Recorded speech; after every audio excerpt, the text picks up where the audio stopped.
Mauricio Pochettino, the sack seems imminent. Yes, the sack of Mauricio Pochettino as Chelsea manager seems literally months away, purely based on the fact that the fans have already turned against him, the ownership group's coming into the dressing room, and more importantly, he's being very naive and gutless. Let's get into this video, let's break this down, let's talk about the key elements of what happened after Chelsea defeat to Aston Villa, why Chelsea is in absolute turmoil according to everyone outside. Not for me. I'm actually going to give you a fairly positive perspective. I'm going to give you the harsh truth that we all need to swallow. But at the same time, I'm going to give you some stuff to take away from this video that will ease your mind a little bit as a Chelsea fan. Let's get in. Welcome to the Kavkas View. Today's video is going to be a very interesting one. First of all, I went to Valencia. If you can see, I got a little bit of a tan. I come back a little bit sick, so the voice is a little bit under the weather. So I'm really sorry if I sound a little bit off. It's because I am. But today we're going to talk about Iqbali going into the dressing room. Then we're going to talk about the players, in my opinion, supporting the manager. Actively, reports are coming out about that. Why we didn't beat Aston Villa. And finally, why there are certain stories coming out now regarding past coaches leaving like Makelele and Salter. And more importantly, why Chelsea didn't sign James Maddison, Rice, and James Ward-Prowse, all coming out conveniently in the week where all the pressure is getting on Mr. Mauricio Pochettino. Why is this happening? Who is leading this? And why do people benefit from this kind of crisis talk about Chelsea? But before we get started, I would really and greatly appreciate if you lot hit that like button and subscribe if you're new to the channel. The subscriptions this month have been really low. There's only 300 of you that have joined. Thank you for joining, but a lot more of you can. So really support the channel. Thank you. Share this video with your friends and family. So Chelsea lost to Aston Villa, and it was a defeat that I missed. I didn't watch the game. I was in Valencia. I was somewhere with no reception. However, later that night, I got back home, chilling with my friends, reviewed the game, watched it, and what was really nice was I already knew the score, so the emotion and the frustration was taken out. You can actually analyze the game in a logical manner. And what I heard and saw after the game was very interesting, right? We saw that Iqbali went into the dressing room, and I was like, oh, not this. And not only did Iqbali go into the dressing room, he didn't talk to the players about the result. Apparently, he just shook their hands, wished them luck, and it gave almost like a sign of support to Mauricio Pochettino. Whilst I think this is important, and whilst I think this is interesting, it's different. So this will cause controversy in the English press. Straight away, Iqbali is coming into the dressing room. This is unacceptable. This happens in Italy all the time. This happens in Spain all the time. This happens in Germany all the time. I just think because it's different, it's hard for the English press to accept it. Then, what was very interesting is articles started coming out. And the articles that are coming out is that Poch is the face of this project. Mauricio Pochettino is going to be the face of this project for the foreseeable future. One thing I am going to say is, we heard all of this with Graham Potter. We really did. Potter's the man, he ain't going nowhere. And eventually they sacked him with no plan and brought in Frank Lampard. So we need to take this with a pinch of salt. That's my personal opinion. What was also interesting is, the next day we started getting very interesting stories. Stories that started, in my opinion, putting doubt over Mauricio Pochettino being the long-term future. Ooh, Claude Makelele leaves the club. A beloved ex-legend that was at the club, an ex-player, sorry, a legend, leaves the club, leaves the coaching staff, and doesn't have a role at the club anymore. And this is very interesting for me. Then Mauricio Pochettino talks about why Salter, who was number 2 to Graham Potter, left the club 4 months ago. And people now are going to say, why was this not announced before? How often is an assistant or a backroom staff member leaving the club announced? It's not. People are just trying to make a story out of nothing.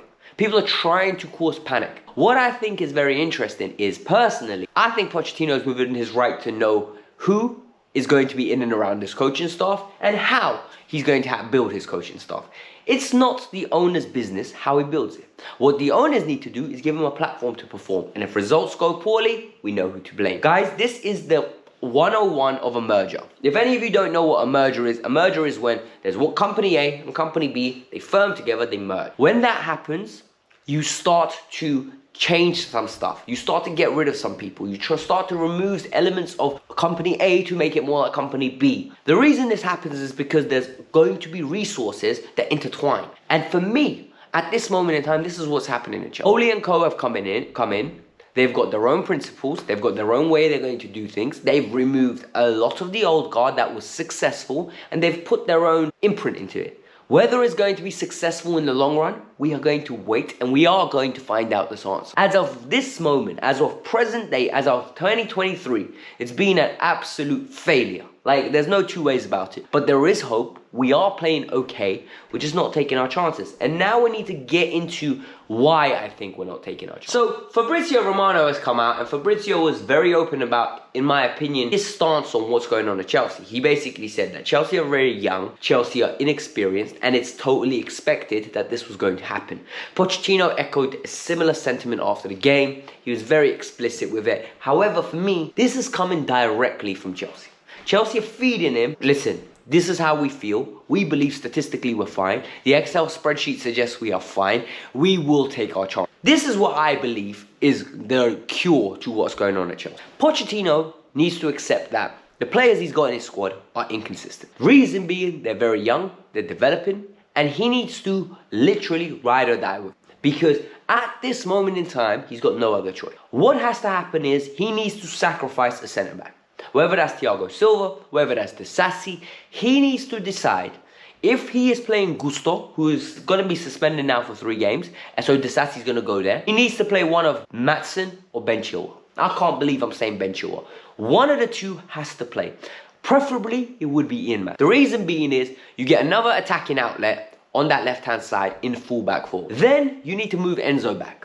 Enzo Fernandez at this moment in time is being wasted. Enzo Fernandez's last year's performances were very good, purely based on the fact the reason he was deeper, he was dictating games, and under Graham Potter, he had very positive impact on this Chelsea team. He looked like a star in the making. He looked like a £105 million player. At this moment, we are doing more damage to Enzo Fernandez than there has been in his career. He is going through a barren spell, and the reason he's going through a barren spell is because the toxicity around the club is rubbing off on. You move him back, put him next to Caicedo, get a number 10, get a Carney Chukwuemeka who's back into training now, and all of a sudden you build a team that has a 10 linking up the midfield and the attack. You give Enzo a little bit of time and more space, and he gets to create. And then Poch needs to do one thing. When he plays attackers, he needs to hope that they become clinical, or they go on a purple. Young players and forwards tend to go in patches. You're going to have Jackson, who got 8 goals in 9 games for Villarreal, potentially doing that at Chelsea. But he will also go on 7 games where he doesn't score a goal. And this is normal. He's suspended now, and it's very evident that he's very raw. Mikhailo Mudryk was a positive. Cole Palmer came on and was a positive. So we need to grow with that positivity. Raheem Sterling needs to step up. I really like Raheem. I've got a lot of time for Raheem Sterling as a football player. I think he's a phenomenal individual on the pitch. I think he's a phenomenal person off the pitch. The stories I've heard of him, the persona that gets projected off screen. He's a man that is very passionate about what he does. He knows he's a good footballer, but he's just very inconsistent, in my opinion, on that pitch. He went through one-on-one. You got to lift it. You go through one-on-one. On the right-hand side, you got Jackson. Square it. Let Jackson score. And the reality is, decisions like that cost you in the big run of things. You could be 2-0 up. You could be 1-0 up. Gusto doesn't need to make that challenge, and all of a sudden, Chelsea win that game. It's little, minute details that aren't going against us. Literally, we can win a game and go on a run. Do I think it's right time to sack Poch? Hell no. You do not sack Pochettino now. You've had a manager for 6 games in the league. You sack him now, the precedent that is set. It means the next manager that comes in, you need to sack again if he doesn't have a good start in 6 games. Who will take a job under these conditions? This is a young and inexperienced squad. The individuals to blame for the construction of this squad are Winstanley and Stewart.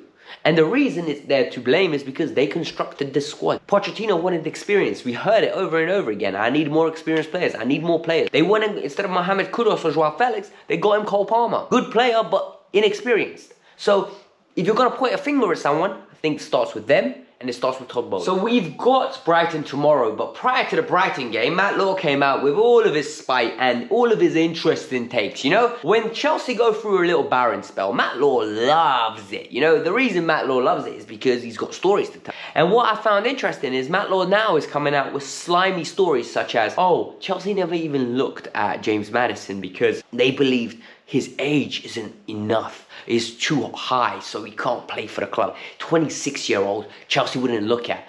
Well, the reality is, he went to Spurs, and nobody else went in after him at that moment in time, out of the big 6. Arsenal didn't look at him, United didn't look at him, Liverpool didn't look at him, City didn't look at him, and Chelsea didn't look at him. So why are Chelsea the only ones getting criticised? Then he's mentioned James Ward-Prowse. I'm sorry, but is James Ward-Prowse Chelsea caliber? If Chelsea signed James Ward-Prowse, I would have had a massive rant on this channel. And I don't know many Chelsea fans that would have said, you know what, James Ward-Prowse is phenomenal. We need to sign him. We need to acquire him. And then he mentioned the one that triggers everyone, Declan Rice. The kid that left Chelsea Football Club because Chelsea got released him, went on and did really well, and then came back to the Premier League, basically, and became a very good player to the point where Chelsea were interested in him for years. And he said Chelsea didn't sign him because of English premium. No, Chelsea didn't sign him because they didn't think he was good enough. Winstanley and Lawrence didn't think he was good enough. Chelsea have shown on numerous occasions, whether it's under Marina Garaskaya or if it's under Winstanley and Lawrence Stewart, if needed, they will pay the piece. They will pay the moolah, they will pay the change, they will pay the money, and they will actively go and pursue the man that they think is the right one for the job. We have seen this with Romelu Lukaku. They thought he was the answer. They went and paid £90 million.